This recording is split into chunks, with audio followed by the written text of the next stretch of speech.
You did some work on the perception of attractiveness, bilateral symmetry, averageness, and sexual selection. Can you outline what you found and why? Yes, I did work some years ago now in human attractiveness, and that turned out to be very productive about attractiveness in general in animals. And one of the key traits that animals look at in judging physical attractiveness of partners, of mates, is bilateral symmetry. And a colleague and I in the early 90s came up with a way to measure facial symmetry in humans. It had been worked on before, but the measurements that they used didn't work. So we came up with a method that did work, measuring bilateral symmetry in the face. So that is the symmetry of the two sides of the face. Why is that important, and why is it a marker for attractiveness? It turns out that bilateral symmetry is a measure of developmental health. And so the organism, when it starts developing, it's designed by evolution, by selection, to achieve a bilaterally symmetric form. You can think of that. This is the case. When I say organisms, I mean all forward-moving organisms.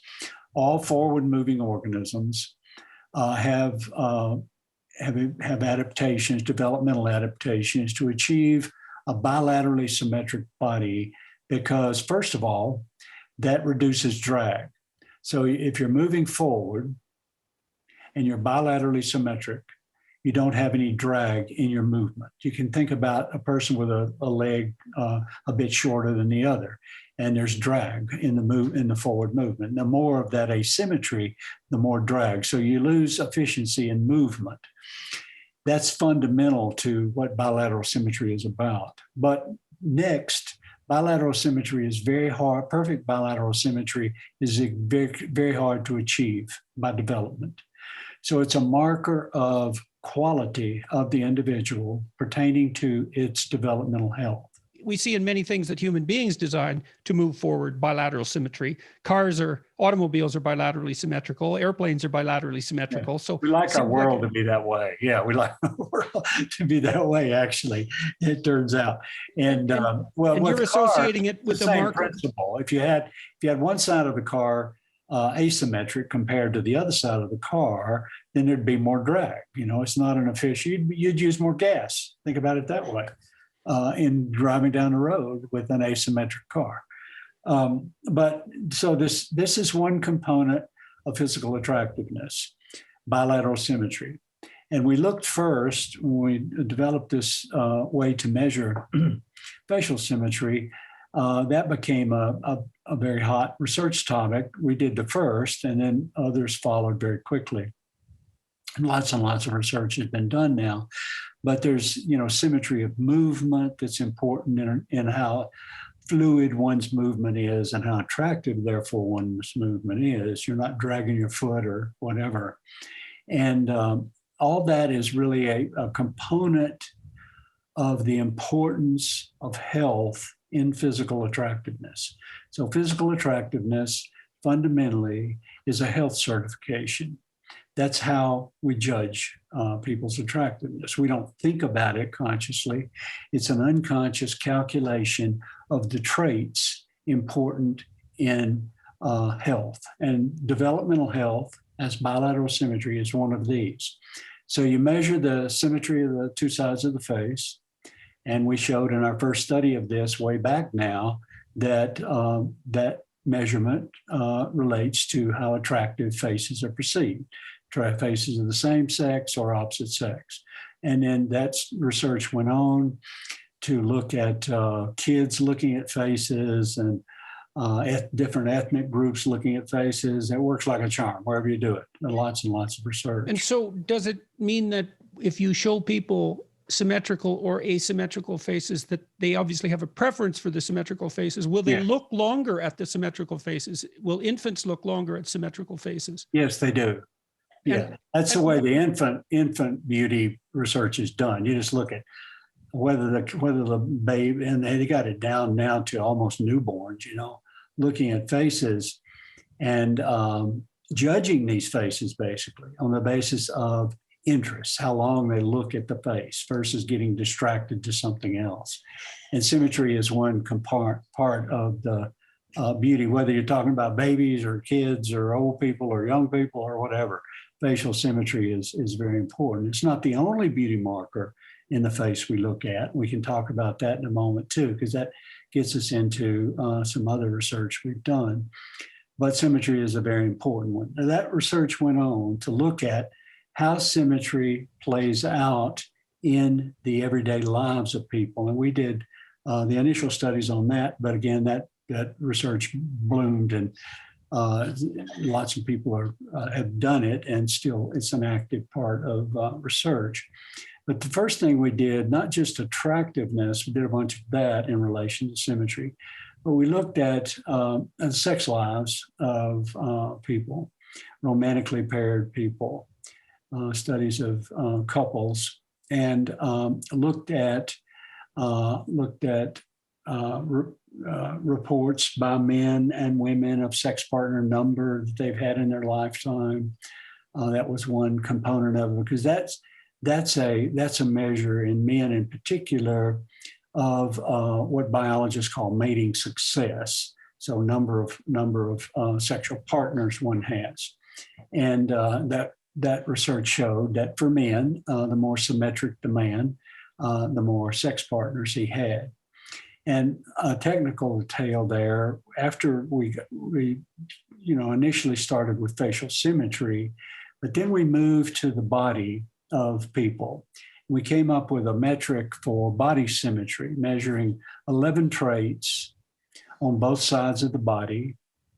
These traits are ear length and ear width.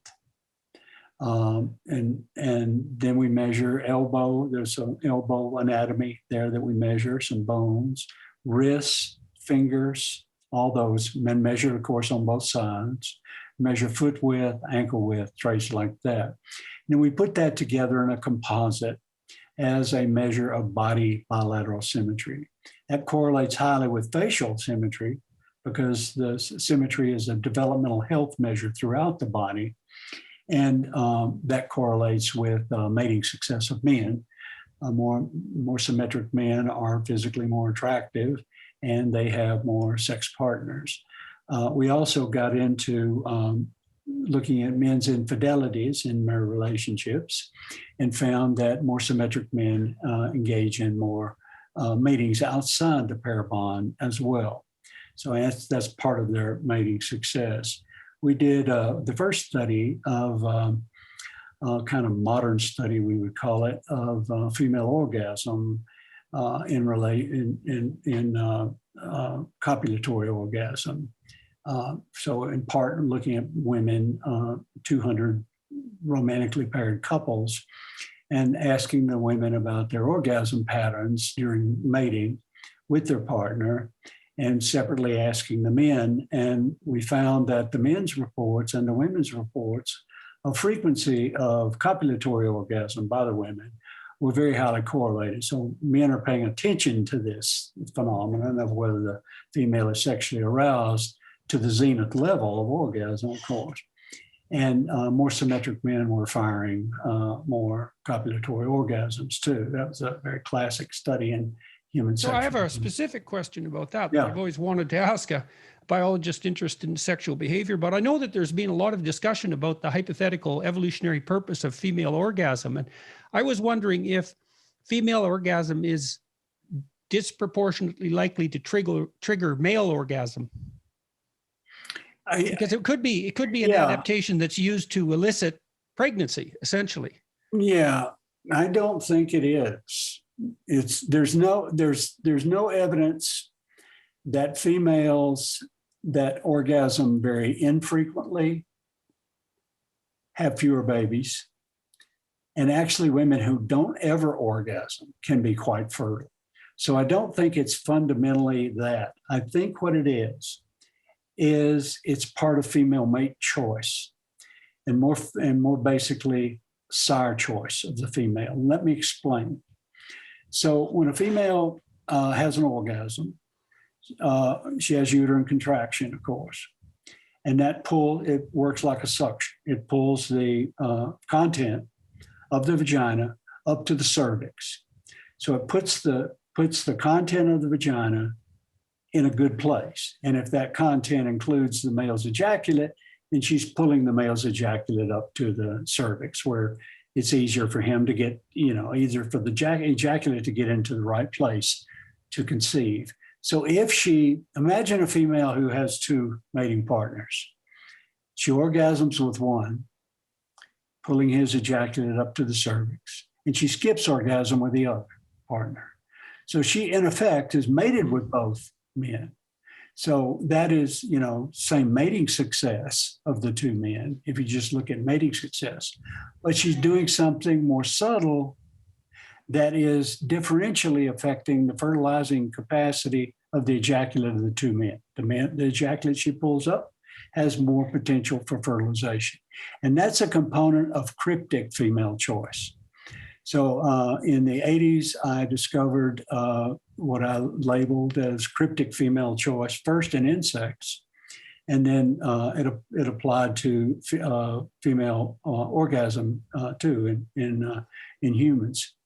As cryptic female choice is just the kind of female choice that is invisible if you're only measuring mating success. So in the example we talked about, the two guys mating with this female had the same mating success. They both mated with her, but one was preferred over the other by the female's orgasmic capacity with him that pulled his ejaculate up.